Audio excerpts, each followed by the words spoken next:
പുലി ഇറങ്ങി എന്ന വാർത്ത വരുന്നുണ്ട്. പാലക്കാട് ധോണിയിൽ ജനവാസ മേഖലയിൽ പുലി ഇറങ്ങിയതായി നാട്ടുകാർ. മായപുരം സ്വദേശി ജയശ്രീയുടെ വീട്ടിലെ കൂട് തകർത്ത് കോഴിയെ പുലി പിടിച്ചു. വനംവകുപ്പ് ഉദ്യോഗസ്ഥർ സംഭവ സ്ഥലത്ത് എത്തിയിട്ടുണ്ട്. നമുക്ക് ആ ദൃശ്യങ്ങളൊന്ന് കണ്ടുവരാം.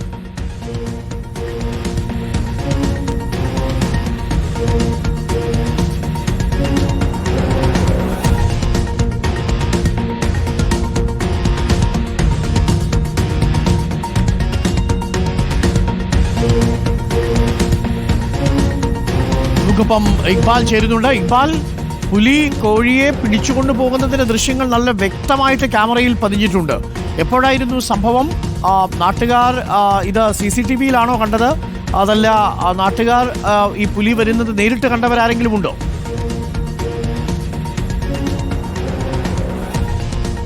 അരുൺ, ഒരു ഇടവേളയ്ക്ക് ശേഷമാണ് ഇപ്പോൾ വീണ്ടും പാലക്കാട് ധോണിയിൽ പുലി ഇറങ്ങിയിരിക്കുന്നത്. നേരത്തെ മായാപുരത്തിനും അതുപോലെ തന്നെ തൊട്ടപ്പുറത്തുള്ള പ്രദേശങ്ങളിലെല്ലാം പുലി എത്തുകയും വളർത്തു നായ്ക്കളെ പിടിച്ചുകൊണ്ടുപോകുന്ന സാഹചര്യമുണ്ടായിരുന്നു. ഏതായാലും ഇന്ന് പുലർച്ചെ 12 മണിയോടുകൂടിയാണ് മായാപുരം സ്വദേശിയായ ജയശ്രീയുടെ വീട്ടിലെ ഈ കാണുന്ന കോഴിക്കൂടിനകത്ത് നിന്ന് കോഴിയെ പിടിച്ചുകൊണ്ടുപോയി പുലി പിടിച്ചുകൊണ്ടുപോകുന്ന ദൃശ്യങ്ങൾ ഇപ്പോൾ ക്യാമറയിൽ പതിഞ്ഞിരിക്കുന്നത്. ജയശ്രീയുടെ വീട്ടിന് സമീപത്ത് തന്നെ ഈ വീട്ടിൽ തന്നെ ഒരു CCTV ക്യാമറ ഘടിപ്പിച്ചിട്ടുണ്ട്. ആ ക്യാമറയിലാണ് ഇപ്പോൾ ആ പുലി വന്നു പോകുന്നതിൻ്റെ ദൃശ്യം ലഭ്യമായിട്ടുള്ളത്. ഈ മേഖലയിലുള്ള എല്ലാ ആളുകളും ഈ വിവരം അറിഞ്ഞതിന് ശേഷം വലിയ രീതിയിൽ ഭീതിയിലായിരിക്കുന്നു എന്ന് വേണം പറയാൻ. കാരണം ധാരാളം വീടുകളുള്ള ഒരു മേഖലയിലാണ് ഈ പുലി വന്നു പോയിരിക്കുന്നത്. ഇപ്പോൾ ജയശ്രീ തന്നെ നമുക്കൊപ്പം ചേരുന്നുണ്ട്. ഇന്ന് പുലർച്ചെയാണ് വന്നു. ഇന്നലെ രാത്രി 12:30 ഒരു വലിയ പുലി വന്ന് കോഴിയെ പിടിച്ചുകൊണ്ട് പോകുന്ന CCTV ദൃശ്യമാണ് നമുക്ക്. ശബ്ദം കേട്ടിട്ടാണ് CCTV നോക്കിയത്? അല്ല, ഞങ്ങൾ രാവിലെ കോഴിയെ വിട്ടപ്പോഴാണ് ഈ കോഴി നഷ്ടപ്പെട്ടു എന്നറിഞ്ഞത്. പിന്നെ ഞങ്ങൾ രാത്രിയിലെ CCTV മൊത്തം തെരഞ്ഞു നോക്കി എന്താണിത് സംഭവിച്ചതെന്നറിയാൻ. കാരണം കൂടിൻ്റെ ഇരുമ്പ് വല പൊളിച്ചതായിട്ട് കണ്ടു. അപ്പോൾ ഇതെങ്ങനെ പൊളിഞ്ഞു എന്നറിയാൻ ഞങ്ങൾ CCTV പരതിയപ്പോഴാണ് വലിയൊരു പുലി കോഴിയെ പിടിച്ച് പോകുന്നത് കണ്ടത്. വളരെ കണ്ടാൽ നമുക്ക് പേടിച്ചു പോകുന്ന രീതിയിൽ സൂം ചെയ്ത് നോക്കുമ്പോൾ പേടിച്ചു പോകും. തൊട്ടപ്പുറത്തെ വീട്ടിലൊക്കെ മുമ്പ് പുലി ഇറങ്ങി? അതെ, തൊട്ടടുത്ത വീട്ടിലെ മോനേട്ടൻ്റെ വീട്ടിൽ നിന്നും അതിൻ്റെ തൊട്ടടുത്ത വീട്ടിലെ സോളമൻ്റെ വീട്ടിൽ നിന്നും ഈ അടുത്ത ഇടയ്ക്ക് ഒരു മാസത്തിനുള്ളിൽ പട്ടി പിടിച്ചുകൊണ്ട് പോയിട്ടുണ്ട്. പക്ഷേ അത് നമ്മുടെ CCTVയിൽ വന്നില്ല. ഇത് വളരെ വ്യക്തമായിട്ട് വന്നിട്ടുണ്ട്. ആനയൊക്കെ ഇറങ്ങിയിട്ടുണ്ടായിരുന്നില്ല? ആന ഇറങ്ങിയിട്ടുണ്ട്. 2015 ആന ആദ്യമായിട്ട് ഇറങ്ങിയത്. അപ്പോൾ ഞങ്ങൾ ഈ മതിലൊക്കെ ഞങ്ങൾ 2 മതിലും പൊളിച്ചു. അതിന് ശേഷം അമ്മ തിരുവനന്തപുരത്ത് സെക്രട്ടേറിയറ്റിലായിരുന്നു. അപ്പം ഞങ്ങൾ പൂട്ടി പോയി വന്നപ്പോൾ 27 തെങ്ങ് ഞങ്ങൾ കളഞ്ഞു. അപ്പം ഞങ്ങളൊരു സാധനം ഫ്ലാഷ് ഫിറ്റ് ചെയ്തു. അതിന് ശേഷമാണ് ആന മറ്റുള്ളവിടെ ഇറങ്ങാൻ തുടങ്ങിയത്. അപ്പോൾ PT7 നല്ല വിഷയമായിരുന്നല്ലോ, ന്യൂസൊക്കെ ആയിരുന്നല്ലോ. അതിനെ പിടിച്ച് 3 ദിവസം കഴിഞ്ഞപ്പോൾ ആന 3 ഫാമിലി അടക്കം വന്നിട്ട് ഞങ്ങളുടെ കിണറിൻ്റെ ബാക്കിൽ വാഴയൊക്കെ കളഞ്ഞു. ആനയുടെ പേടിയിലായിരുന്നു കുറേ കാലം ധോണിക്കാർ.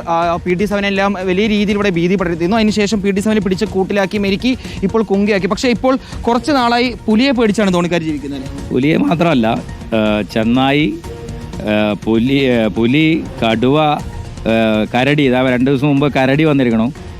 ഒരു കൂട്ടം ചെന്നായി 2 ദിവസം മുമ്പ് നമ്മുടെ ട്യൂഷൻ കഴിഞ്ഞ് പോയ കുട്ടീനെ ആക്രമിക്കാൻ വേണ്ടി ഓടിച്ചു.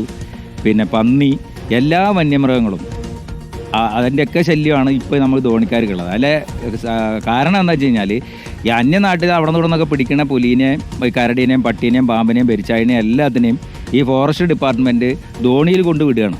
ധോണിയാണ് ഇപ്പോൾ വന്യമൃഗങ്ങളുടെ ഒരു ആവാസ കേന്ദ്രം. അവരെ സംരക്ഷിക്കാൻ പറ്റുന്ന ഒരു സ്ഥലം ധോണിയാണെന്നാണ് അവർ ഡിക്ലെയർ ചെയ്തിരിക്കുന്നത്. ഈ വിവരം അറിയിച്ച് ഇന്നത്തെ വിവരം അറിയിച്ചിട്ട് വനവകുപ്പ് ഉദ്യോഗസ്ഥർ വന്ന് കൂട് സ്ഥാപിക്കാൻ ഉദ്യോഗസ്ഥർ വന്നിട്ടുണ്ട്. കൂടൊന്നും സ്ഥാപിച്ചിട്ട് കണ്ടിട്ടില്ല. അല്ല, കൂട് സ്ഥാപിച്ചുകൊണ്ട് കാര്യമില്ലല്ലോ. ഇത് ഇവിടുന്ന് ഇതിനെ പിടിച്ചിട്ട് പോയിട്ട് വേറൊരു നാട്ടിൽ കൊണ്ട് വിടാനല്ലേ ഇവർക്ക് ഈ കൂട് വയ്ക്കരുത്. അല്ലാതെ കൂട് വെച്ചിട്ട് ഇതിനെ കൊല്ലല്ലോ. ഇതിനെ ഇത് പിടിച്ചുകൊണ്ടുവന്ന് വേറൊരു സാധുക്കൾ ജീവിക്കുന്ന ഒരു സ്ഥലത്ത് കൊണ്ടുവന്ന് ഇറക്കി വിടും. അവിടെ ആ ജനങ്ങൾ പ്രശ്നം ഉണ്ടാക്കുമ്പോൾ അതിനെ പിടിച്ച് വീണ്ടും ധോണി കൊണ്ടുവന്ന് വിടും. ഇതാണ് അവരുടെ ഈ കൂട് വയ്ക്കുന്നതൊക്കെ ഒരു പ്രഹസനമാണ്, അതൊരു നാടകം. അതൊന്നും അല്ല വേണ്ടത്. ശാശ്വതമായിട്ട് ഇവിടെ ജനങ്ങൾക്ക് സമാധാനപരമായിട്ട് ഇവിടെ 50-60 വർഷമായിട്ട് താമസിക്കുന്ന ആൾക്കാരാണ്. അവർക്ക് ശാശ്വതമായിട്ടുള്ള ഒരു പരിഹാരമാണ് വേണ്ടത്. നമ്മൾക്ക് ഇനി അവരോട് ഫോറസ്റ്റുകാരോട് നമ്മൾ പ്രകോപനപരമായി സംസാരിച്ചു എന്നുള്ള രീതിയിലല്ല, നമ്മൾ അവരോട് യാചിക്കുകയാണ്. ഇവിടെ വർഷങ്ങളോളം നൂറ്റാണ്ടുകളായി ജീവിക്കുന്ന ആൾക്കാരില്ല ഇവിടെ. 100 വർഷത്തിന് മേലെ താമസിക്കുന്ന ആൾക്കാരുണ്ട് ഇവിടെ. അപ്പോൾ അവർക്ക് ഒരു സമാധാനപരമായി ജീവിക്കാനുള്ള ഒരു അന്തരീക്ഷം നമ്മൾ ഈ ഫോറസ്റ്റുകാരോടും ഈ ഡിപ്പാർട്ട്മെന്റിനോടും ഈ സർക്കാരിനോട് തന്നെ നമ്മൾ യാചിക്കുക. ഓക്കെ, പുലി വന്നു പോയതിനു ശേഷമാണ് ഇപ്പോൾ ഈ കാടൊക്കെ വെട്ടി വൃത്തിയാക്കുന്നത്? അല്ല, ഞാൻ എല്ലാ വർഷവും ജൂലൈയിലും നവംബറിലുമാണ് കാട് വെട്ടിക്കാറുള്ളത്. നവംബർ ലാസ്റ്റ് മഴ ആയതുകൊണ്ടാണ് ഇപ്പോൾ വെട്ടാൻ ഒരു കുറച്ച് ദിവസം വൈകിയത്. പക്ഷേ ഇവിടെ ചുറ്റുവട്ടങ്ങളിൽ, പ്രത്യേകിച്ച് തൊട്ടടുത്ത് മേരിമാത കോറി നടത്തുന്നവർ കാട് വെട്ടി വർഷത്തിൽ ഒന്നുപോലും വെട്ടിക്കാറില്ല. ഈ ആനയൊക്കെ വരുന്ന സ്ഥലത്ത് ധാരാളം മുളങ്കൂട്ടങ്ങളുണ്ട്. കോറിയിലേക്ക് വെള്ളം കുടിക്കാൻ വേണ്ടി വന്യമൃഗങ്ങൾ വരുന്ന കോറിയിൽ അവർ ഒരുപാട് പൊട്ടിച്ച് വളരെ ആഴത്തിൽ കടൽ പോലെ വെള്ളമുണ്ട്. അപ്പോൾ വന്യമൃഗങ്ങൾ വെള്ളം കുടിക്കാൻ വരും. പിന്നെ കാട് വെട്ടിക്കാത്തത് കൊണ്ട് വന്യമൃഗങ്ങളുടെ വിചാരം അവരുടെ ആവാസ സ്ഥലമാണ് ഈ കാട് എന്നായിരിക്കും. അതായത് തൊട്ടപ്പുറത്ത് തന്നെ, ഈ ജനവാസ മേഖലയ്ക്ക് തൊട്ടപ്പുറത്ത് തന്നെ ആ മേഖലയിൽ ഒരു കോറി പ്രവർത്തിക്കുന്നുണ്ട്. ആ കോറിയിൽ ധാരാളം വെള്ളമുണ്ട്. ആ വെള്ളം കുടിക്കാൻ വേണ്ടിയാണ് ഈ വന്യമൃഗങ്ങൾ എത്തുന്നത്. വെള്ളം കുടിച്ചതിന് ശേഷം പിന്നീട് ജനവാസ മേഖലയിലേക്ക് വന്യമൃഗങ്ങൾ വരികയും ആളുകൾക്ക് വലിയ രീതിയിൽ ബുദ്ധിമുട്ടുണ്ടാക്കുകയുമാണ് ചെയ്യുന്നത്. നേരത്തെ PD7 ഒക്കെ ഇറങ്ങുന്ന കാലത്ത് നമ്മൾ സ്ഥിരം ഈ കോറിയുടെ മേഖലയിലേക്ക് എത്തുന്ന കാഴ്ച കാണാറുണ്ട്. ഏതായാലും ആ മേഖലയിലേക്ക് എത്തി വെള്ളം കുടിച്ചതിന് ശേഷം വന്യമൃഗങ്ങൾ കൂട്ടത്തോടെ ജനവാസ മേഖലയിൽ എത്തുകയും ആളുകൾക്ക് വലിയ രീതിയിൽ ബുദ്ധിമുട്ടുണ്ടാക്കുന്നു എന്നാണ് ധോണിക്കാർ പറയുന്നത്. എന്നാലും എത്രയും പെട്ടെന്ന് ഈ വന്യമൃഗങ്ങൾ ജനവാസ മേഖലയിലേക്ക് ഇറങ്ങുന്നത് തടയാൻ ശാശ്വതമായിട്ടൊരു പരിഹാരം വനംവകുപ്പും അതുപോലെ തന്നെ സർക്കാരും ചേർന്ന് ഒരുക്കണമെന്നാണ് ധോണിക്കാർ ഒരുപോലെ ആവശ്യപ്പെടുന്നത്. ഇന്ന് പുലർച്ചെ 12 മണിയോടുകൂടിയാണ് മായാപുരം സ്വദേശിയായ ജയശ്രീയുടെ വീട്ടിലെ കോഴിയെ പുലി വന്ന് പിടിച്ചു കൊണ്ടുപോയിട്ടുള്ളത്. Okay, thank you Iqbal. PT7 ആയിരുന്നു ഒരു കാലത്ത് ധോണിയിലെ ചർച്ച. ആന ഇറങ്ങുക, ആന കുത്തിക്കൊല്ലുക, ഇതൊക്കെയായിരുന്നു. PT7 എങ്ങനെയെങ്കിലുമൊക്കെ നമ്മൾ കൂട്ടിനകത്ത് കയറ്റി കൊണ്ടുവിട്ടു. അപ്പോൾ അതാവരുന്നു പുലിയുടെ പുറമെ കരടി, ചെന്നായ. ചുരുക്കത്തിൽ അവിടെ ഇല്ലാത്തതായിട്ടൊന്നുമില്ല. ഇനി സിംഹം കൂടി മാത്രമേ അവിടെ ഇറങ്ങാനുള്ളൂ. ബാക്കിയെല്ലാം ധോണിയിൽ ഇപ്പോൾ ഇറങ്ങിക്കഴിഞ്ഞു. ഇന്ന് പുലർച്ചെ 12 മണിയോടുകൂടിയാണ് പുലി ധോണിയിൽ ഇറങ്ങി കോഴിയെ പിടിച്ചുകൊണ്ട് പോകുന്ന CCTV ദൃശ്യങ്ങൾ ക്യാമറയിൽ പതിഞ്ഞത്. അപ്പോൾ എന്തായാലും ധോണിക്കാർക്ക്, പ്രത്യേകിച്ച് പാലക്കാട് റെയിൽവേ കോളനി ഭാഗത്തുള്ളവർക്കൊക്കെ സമാധാനമായിട്ട് ജീവിക്കണം. വനംവകുപ്പിൻ്റെ പ്രത്യേക ജാഗ്രത ആ ഭാഗത്ത് വേണം, ഒന്നൊരിക്കൽ കൂടി ഓർമ്മപ്പെടുത്തുന്നു.